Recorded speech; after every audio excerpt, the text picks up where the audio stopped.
about the very serious crisis facing schools in Jammu and Kashmir.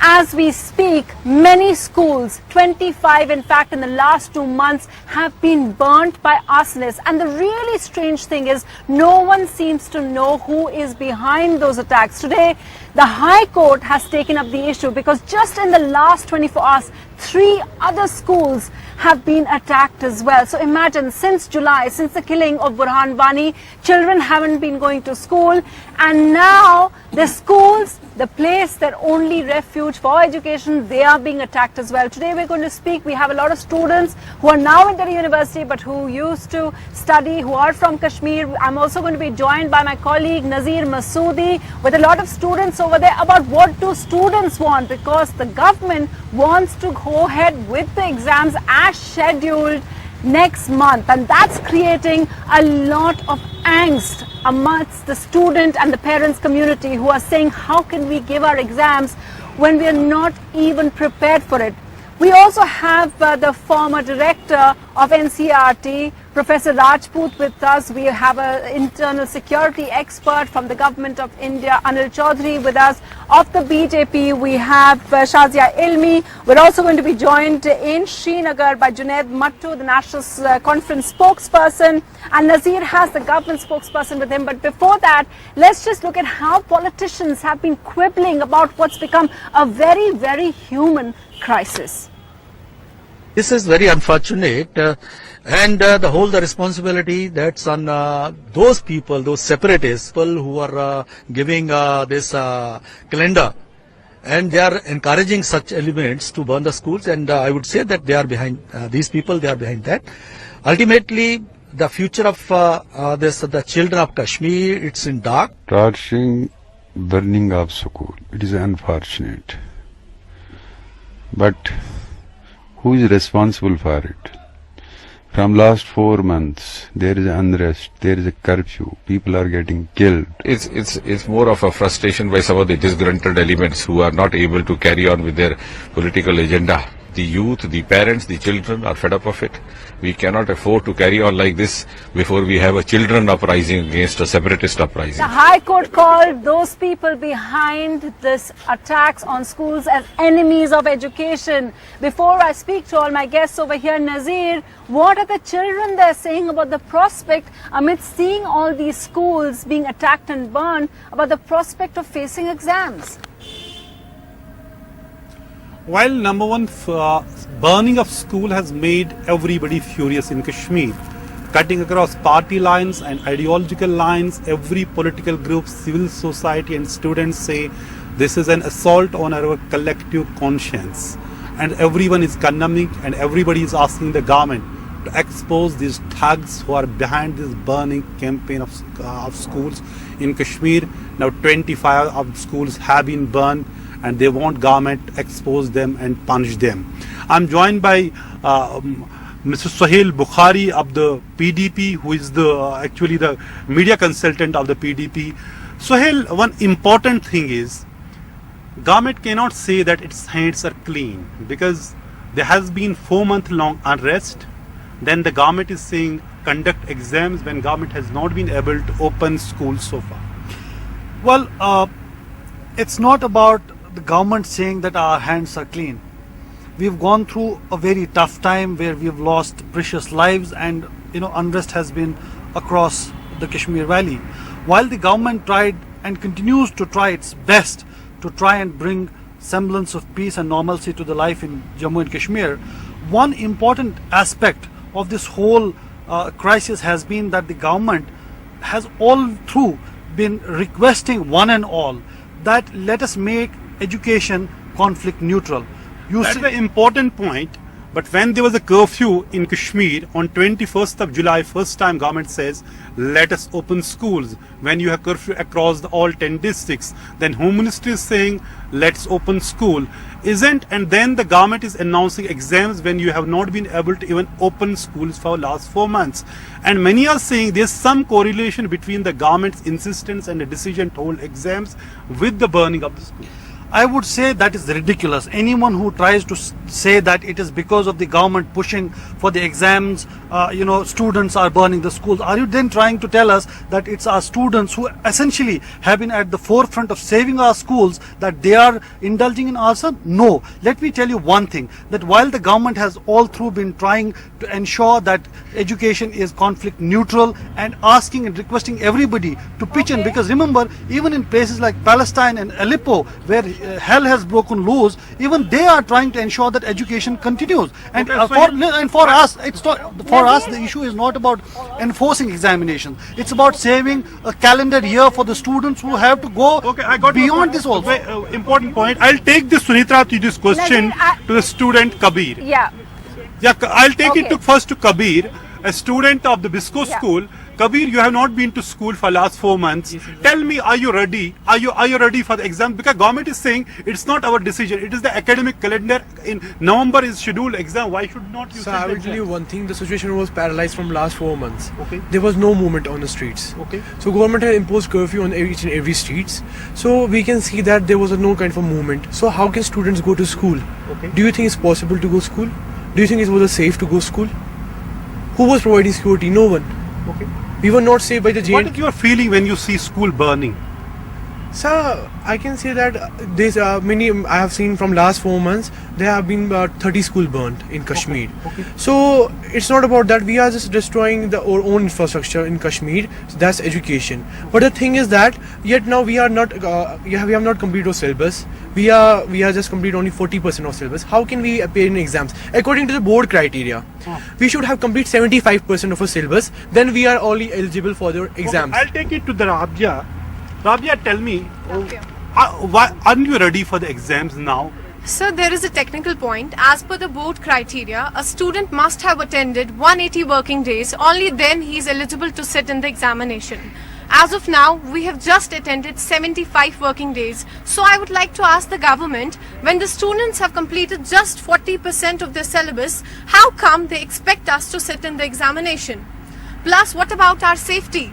On one hand, government says that the environment is not conducive to conduct polls. So how come is it conducive to conduct our examination? Nazir, what about I just want to safety? interrupt you there because I don't know when I'll go. While that young, Okay. Sunitra, please do what you.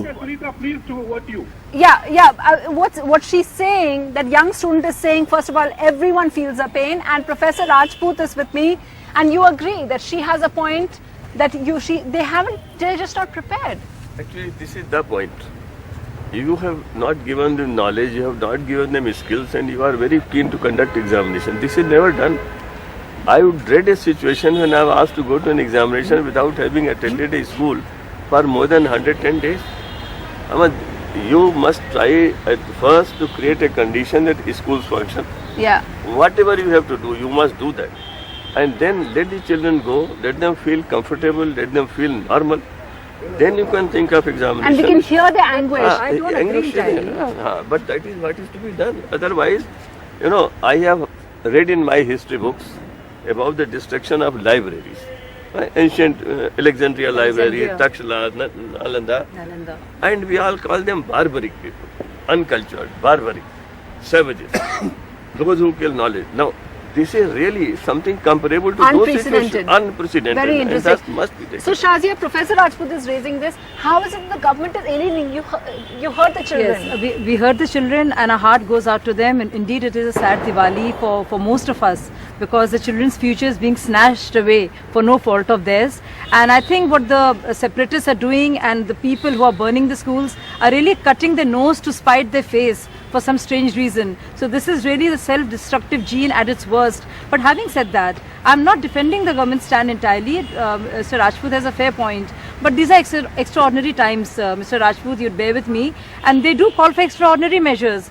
There is a stern and a firm attempt to ensure normalcy. Like the show must go on. Of course, the schools, this is happening, but there is a way somehow to ensure that life take its own course. Let us not be cowered down or bow down to the call of the separatists and to the stone pelters and the killers and snatchers of children's liberties to make sure that they don't. Because by the time you wait for normalcy to recite or permeate the valley, it might be too long. So maybe this is a sterner way, an extraordinary way, not a normal way, maybe not a fair way, but definitely a strong way to force normalcy almost where education is concerned. But the point is, let the children go to school for 10 days, 20 days and feel no. And that's what I want to ask. Nazir, can you ask the children again? Because we were reading how they had been having classes for 2.5 hours, even within the shutdown.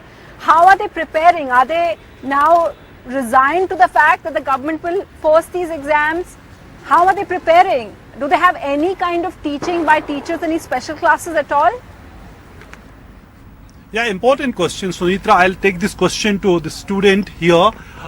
You have in fact met Chief Minister Mehbooba Mufti also, Suhail, Amar, and you talked about you are not prepared. Are you prepared if government finally decide they are adamant to hold exams? Yeah. Are you prepared to sit in exams? Look, first thing is that we are not prepared for exams mentally.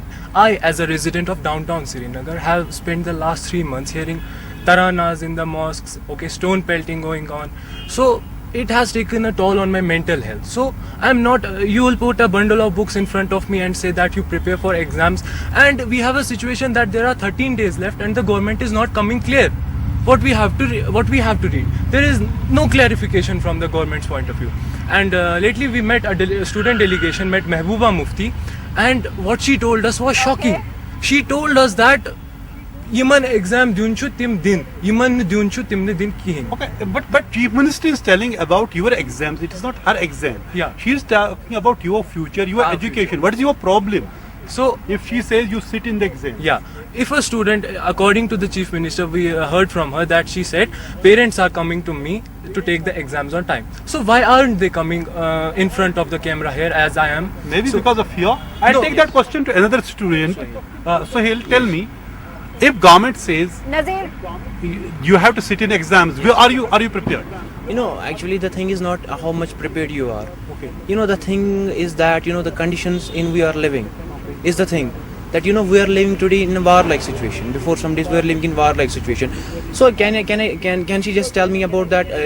How can we commence our situation in war-like situation? It's really a taxing job for us. But as a student, why shouldn't you tell Nazir, everybody when the separatist school should be open? It should be dealing. I can tell you one thing. There was a complete lockdown of curfew, 55 days of curfew in Valley. So I don't think they are out of reach. Separatists are out of reach. We can't make our influence to them. Okay. Because it's really okay. They are saying the onus is on the government. Sunitra, to you. that's right. So I wanted to ask just Junaid Mattu, where do you stand on this? Because Anil Chaudhary, we will just be speaking to him. He was saying that having the exams actually is an important message, as Shazia was also saying. But where does the national conference stand on this demand by students that they should be postponed? Well, the moot point that we support is that you cannot politicize education, and that moot point runs both ways. We say that to the separatists, that education should be conflict neutral, and we also say that to the ruling dispensation, that any attempt, and this again takes me back to what Shazia and the other worthy panelists said, that extraordinary situations call for extraordinary measures. Deferment of exam in this case is an extraordinary measure. Not deferring an exam is a routine measure which is disconnected with the ground reality. If 25 schools are burnt, why and through what logic are we talking about holding exams on time? I've met various delegations of students over the past week, and they have points based on logic. You heard these students. So is Suhail saying, is Naeem Akhtar saying that all these students were speaking very eloquently, very articulately? Are they saying that they're brainwashed? I've met these students and they put up very logical points, and the logical point is that for an academic year to conclude in the result of an examination, you need to cover at least 75% of the syllabus or 180 school days. And I want to make one more quick point. We keep saying that this is an attempt to save their calendar year. No, absolutely not. The CBSE exams are held in March. Those students from the rest of the country sit for their professional entrance examinations after March. So if the government now announces that we will hold examinations in March, these students will get a point of reference and they will be able to prepare till March. So clear divisions there, clear divisions on those who prefer. We're going to hear from Anil Chaudhary and these students who've been through this over the years. They've studied in the valley. They're now here in Delhi University. What they think about it. Stay with us. We'll speak to our guests about this extraordinary situation of schools being burnt in the valley. Stay with us.